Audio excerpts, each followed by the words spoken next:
Back in 2011, the average Singaporean ate about 300 eggs a year. Today, it's around 400. And compared to more than a decade ago, today there is a whole variety to choose from. Beyond the price point, does the kind of egg you pick really matter?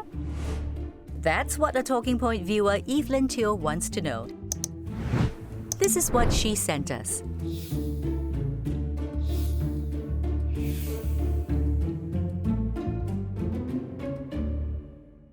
Okay, Evelyn, in this episode of Talking Point, we are going to crack down on eggs.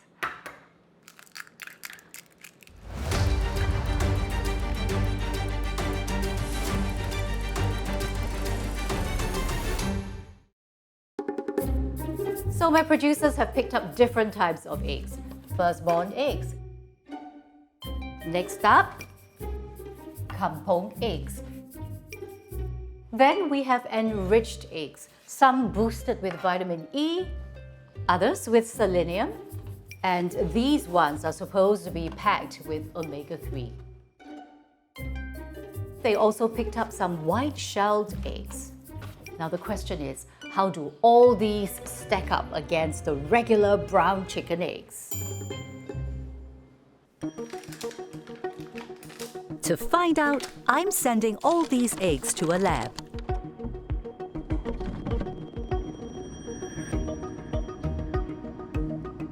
The lab will take about 2 weeks to complete the nutrition analysis.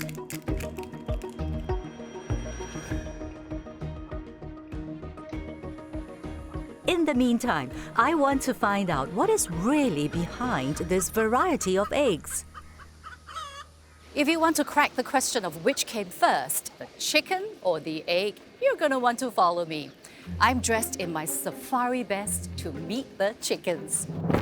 What's up? Hey Diana, those clothes aren't going to work. You're going to have to change. What? How do you like my fit? I've had a thorough shower with cold water and changed into fresh clothes provided by the farm. That's because they take the hen's health very, very seriously. In fact, there's a couple more stops of disinfection to go before I can meet my VIPs. Very important poultry. Round 2 involved going through a disinfectant spray. Not just me, but also my crew and the equipment.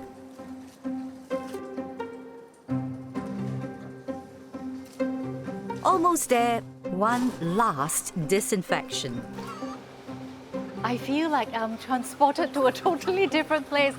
Before I meet Ko Yao Kun, expert-in-chief at Seng Choon Farm, one of Singapore's biggest egg producers. I don't believe that I have been this disinfected even during COVID.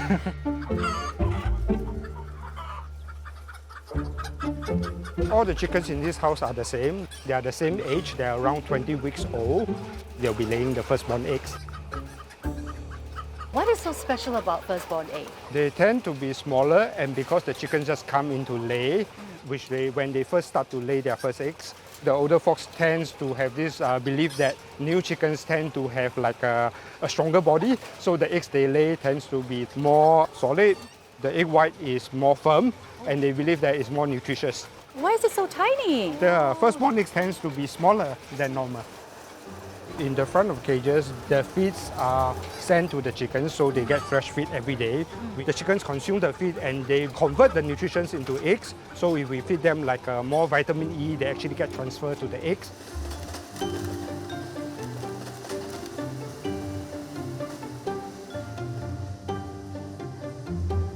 For all the eggs, the most important thing is what you feed the chickens. It's the feed that affects what goes into the eggs. And we also have some oils added.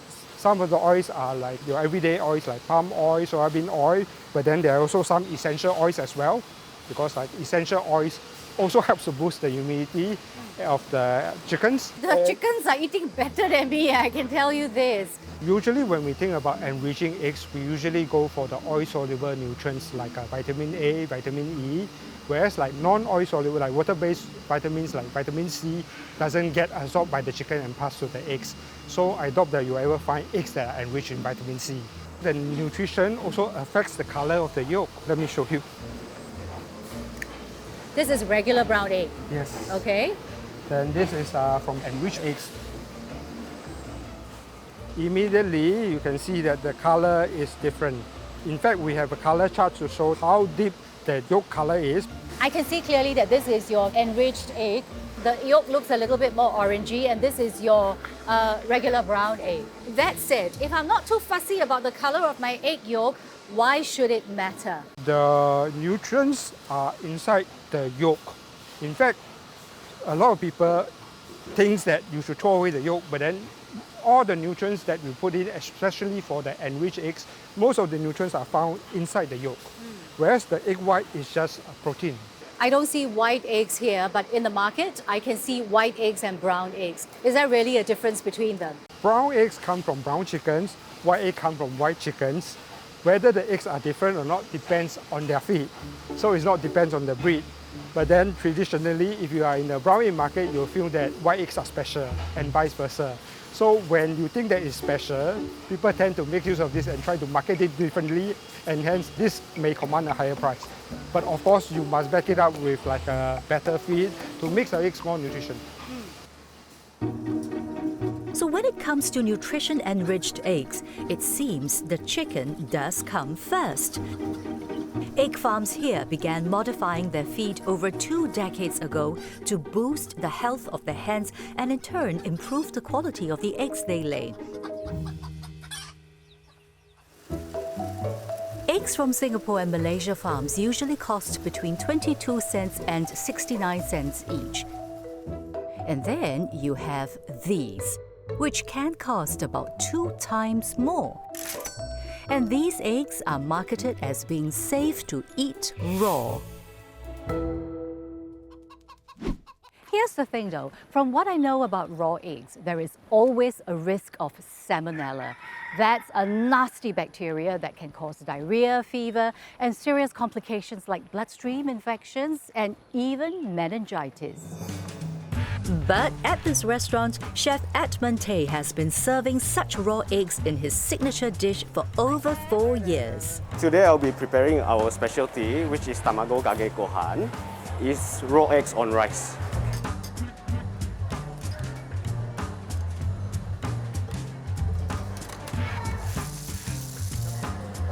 Oh, that's beef.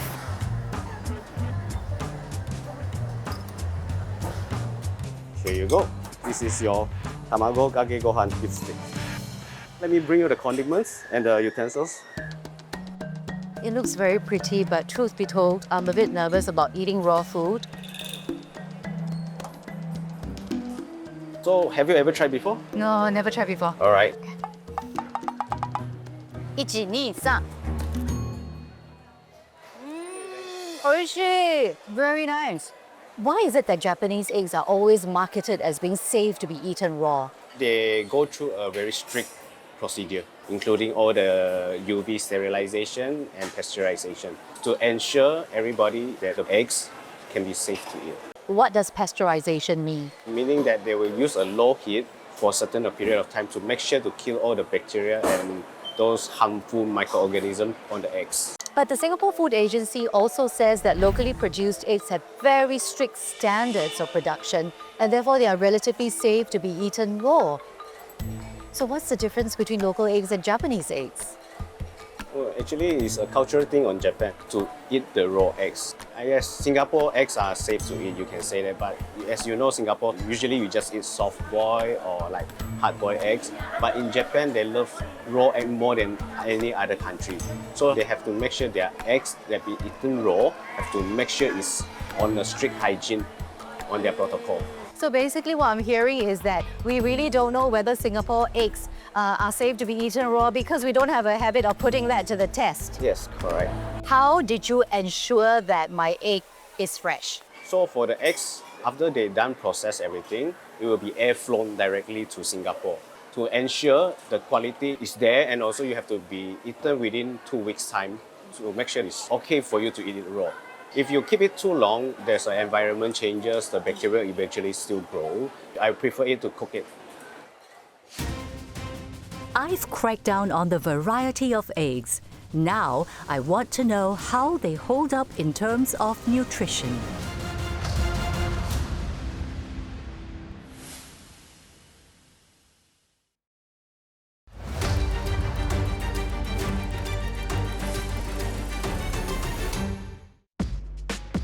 We had earlier sent to a lab 10 samples of each type of egg. Firstborn, kampung, vitamin E enriched eggs, selenium enriched, omega-3 enriched, white-shelled eggs, and regular eggs. The eggs were picked randomly from different farms and bought from different places.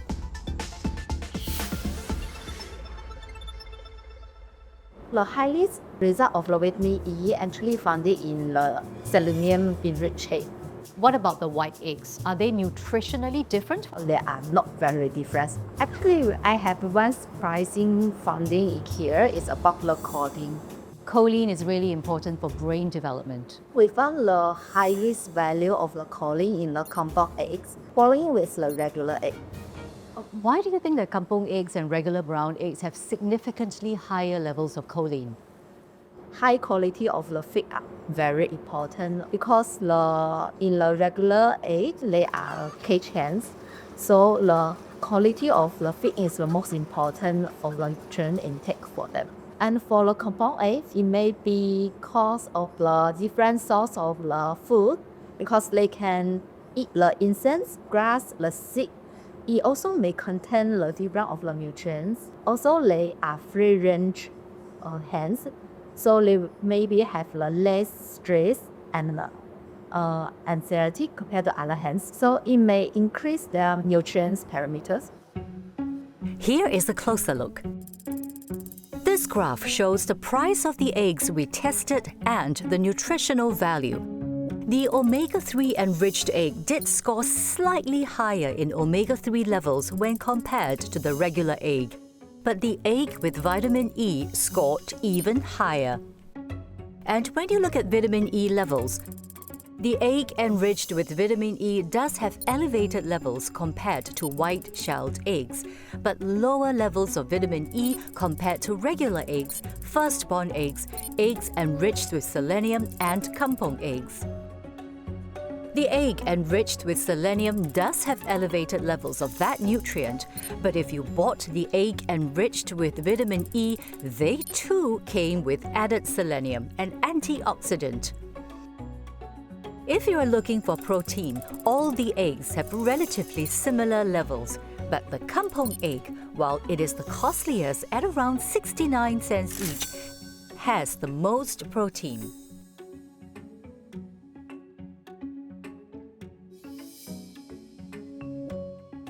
When it came to choline, which is important for brain health, the kampung egg stands out at 4,368 micrograms per 100 grams.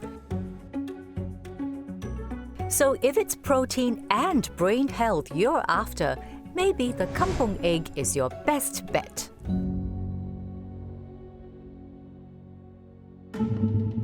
So the results are pretty mixed.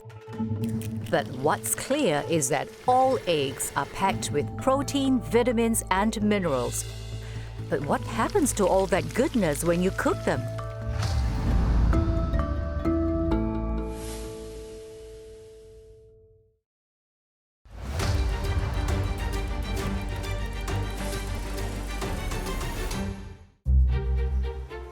Today, I'm heading back to school. Cooking school, that is. To meet Chef Andre Kam, who really knows his ingredients, and that includes eggs. What is the most nutritious way to cook an egg? Less heat gives you the best nutrients retained inside the eggs itself. So there's a few eggs that I'm going to do today. What we're going to start with is scrambled eggs, one of the best ways to cook it and the easiest way to cook it as well. just need to stir. When it's half to 3/4 cooked, you get it away from the heat. It continues to cook. It's slightly runnier. It's not overcooked, and it retains that nutrition. Now I'm going to show you the best 3 ways to preserve the nutrients and vitamins on the egg itself. Poach, your soft boil, and also your hard boiled eggs. So before we start, Chef, you've set the timer to 2 minutes and 15 seconds. Why? That is the time to get a perfectly cooked poached egg, but it varies between 2 minutes 15 all the way to 30 seconds. So it depends on the size of the egg. Ideally, when we are making a poached egg, the outer whites has to be cooked and inside is runny. So that's what we're looking for. So this timing is the perfect time. So I'm going to scoot over to the other side. Oh, right. Yes. Okay. And Chef is the lefty. you're going to poach your egg. Then you press the timer. All right. 3, 2, 1. Woohoo!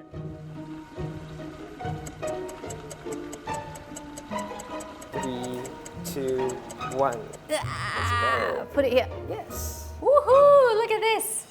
I can tell from the bounciness of the middle part that the egg is really running on the inside. Exactly. A perfectly cooked poached egg. So soft-boiled eggs are one of the very common thing and the best actually because we're using very little temperature to actually cook the eggs. Right, so it's best for preserving the nutritional value of the egg. It's just a very simple process, something that you will see in the kopitiam as well. Right. You just pour the boiling water over the eggs itself. How long do I do this for? 8 to 10 minutes. It depends on the size of the eggs as well. Okay. So that's gonna come in a soft boil. The outside is cooked whitish, inside is just runny, and it's just a perfect egg. Some of us like to bring around a hard-boiled egg as a snack throughout the day. But with hard-boiled eggs, because we put it in the heat and we boil it for a long time, does that take away the nutritional value? No, it doesn't, because water only boils at 100 degrees Celsius and never exceed that, unless you overcook a hard-boiled egg. So when you overcook an egg, the iron sulfur reacts together and give this green lining around the egg yolk. Like a perfect boiled egg, right? You can see the outer layer of the egg white is very beautifully white. So when I cut into it, like so, Ooh, look at that beautiful yellow. also by cooking our eggs on a pan, cracking an egg in there, doing scrambled eggs or doing an omelette, pretty much increase the temperature above 100 degrees Celsius. Therefore, it diminishes a bit of vitamins and also minerals in there compared to actually doing a hard-boiled egg, where it retains the temperature of 100 degrees Celsius. How do you make the perfect hard-boiled egg? By cooking a hard-boiled egg itself, you need to hit a sweet spot in terms of timing. It's no longer than 13 minutes. How do I pick the freshest eggs to begin with? When in doubt, Diana, you can actually do the brine test that I'm going to show you right now. This is a brine solution. It's just salt and water, just so slightly salty. And you have actually a rotten egg over here and also a fresh egg. So what happens when you have a rotten egg? It will actually float to the top. As you can see, it floats to the top. Why does it float to the top? So there's an air cell in the egg itself. Over the time, when it ages, it's just reduced in size and the air pockets gets bigger. So as you can see, that it has air pockets, it floats to the top. A fresh egg, however, it will just sink to the bottom. I now know the healthiest way to cook eggs. But eggs have a bit of a reputation when it comes to cholesterol. Yet I have come across posts like these. This is my first meal of the day. 12 whole eggs, boiled, with a little bit of tomato sauce. So you're chugging these 8 eggs up? Yeah. Show me your bicep. Whoa. How many eggs should we really be eating daily? Derek Ong is helping me crack the truth about eggs. Joining us are these Talking Point viewers. Hi, I'm Hannah and I eat 3 eggs a day as a student because it's easy to get and easy to cook. My name is Edmund. I love eating eggs. I eat 4 hard-boiled eggs every day. My name is Jenny and I eat 2 eggs every day. So Ed, fire Yes. away. How much egg should a person eat to maintain a healthy lifestyle per day? Well, we don't really limit eggs or egg yolks anymore as of 2015 because there's no real connection between dietary cholesterol and heart disease. However, a small group of people who have genetic predisposition towards high cholesterol may need to limit to 4 egg yolks a week. I'm curious about the nutritionist himself. How Yes. many eggs do you eat in a day? In a day, it varies. Like it's not like I will eat it every day, but if I do eat eggs, it will be at least 2. Oh, why? Because 2 will actually give a bit more protein. So like 1 egg, our eggs in Singapore will be about maybe 5-6 grams of protein. So 2 eggs at least, be like 10-12 grams of protein. So we call it a protein serving. So it's roughly 10 grams. So I just want to at least make 1 serving of protein. Yeah. Is that a reason why, for example, people that go to the gym, Yep. they want to build muscle, Yep. actually eat a lot of eggs? Does it actually help? I plan to gain some muscle myself. A lot of the bodybuilders and a lot of the girls that go to the gym, usually they will just take the egg whites. They won't take the egg yolks. The egg yolk is also high in fat. There's saturated and unsaturated fat. It's got more of the unsaturated fat. So it's actually good. But of course, it depends on how many you're eating. If you're going to be eating like 10 egg yolks, then you may bust your daily limit for the saturated fat as well. So that's why a lot of them actually use egg whites so they can get the protein without the additional fat. I see. So what is the best way that we should keep the eggs? Because Singapore weather is very hot, generally we will put them into the fridge. But there's a fridge, there's this container having the eggs on the side, right? Yeah, so I wouldn't recommend putting it there because you keep on opening and closing the fridge. So you keep on having, there are some temperature changes there. I would recommend putting the eggs in the box inside in the fridge rather than putting it on the door, because you want to try to keep the temperature to a safe range, less than 4 degrees Celsius. So we can keep it in the fridge for how many days? Usually look at the best before date, which is on the box here. What about those market egg without expiry date? I'll just keep it for a couple of days, like 2-3 days. I wouldn't keep it for anything longer than probably a week is max. All right, now that we are all experts, let's get cracking on breakfast, shall we? All right.